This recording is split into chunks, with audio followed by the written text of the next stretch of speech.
Hi எல்லாருக்கும் வணக்கங்க. இந்த டைம் மகி குட்டியோட லீவுக்கு வந்து பார்த்தீங்கன்னா, நாங்க சென்னைக்கு தான் வந்து போயிருந்தோம். சென்னையில என்னோட தங்கச்சி இருக்கா. அத்தை பொண்ணு வந்து காஞ்சிபுரத்தில இருக்காங்க. இப்போ நாங்க வந்து சென்னை போயிட்டு அங்கேருந்து வந்து காஞ்சிபுரம் போயிட்டோம். காஞ்சிபுரம் போயிட்டோம் அப்படின்னாலே வந்துட்டு, அங்க சுத்தியும் நெறைய கோவில் இருக்கும் இல்லையா? அதனால எங்காவது ஒரு கோவில் வந்து சுத்தி பார்க்க போலாம் அப்படின்னு சொல்லிட்டு பிளான் பண்ணோம். காஞ்சிபுரத்துக்குள்ள இருக்கிற கோவில் எல்லாமே ஏற்கனவே நான் பார்த்தாச்சு. அதனால வந்துட்டு சரி வெளியில எங்காவது போலாம் அப்படின்னு சொல்லிட்டு, வேலூர்ல இருக்க கோல்டன் டெம்பிள் தான் வந்து போயிருந்தோம். அவ்ளோ அழகான கோவிலுங்க. நைட் டைம்ல போனா மட்டும் தான் சூப்பரா இருக்கும்னு சொல்லிட்டு தான் அண்ணன் வந்து நைட் கூட்டிட்டு போனாரு. ஃபுல்லா வந்து தங்கம் போல ஜொலிச்சுட்டு அவ்ளோ அழகா இருந்தது. கோவிலுக்குள்ள வந்து வீடியோ எடுக்க அலவுட் இல்ல. அதனால வந்து வெளியில மட்டும் வந்து வீடியோ எடுத்துட்டு வந்தோம். கோவிலுக்குள்ள இருக்கிற அம்மன் வந்துட்டு 70 கிலோ தங்கத்தால் ஆனதுங்க. அதுக்குள்ள இருக்கிற வெளிப்புறம் எல்லாமே வந்து தங்க தகடால செஞ்சிருக்காங்க.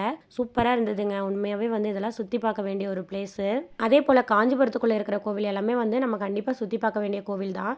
அது எல்லாமே நான் வீடியோ எடுத்து போட்டிருக்கேங்க. 3 இயர்ஸ்க்கு முன்னாடியே வந்து அப்லோட் பண்ணிட்டேன். வேணும் அப்படின்னு நினைக்கிறவங்க வந்து செக் பண்ணி பார்க்கலாம். வீடியோ பிடிச்சிருந்தா லைக் அண்ட் ஷேர் பண்ணுங்கள். தேங்க்யூ.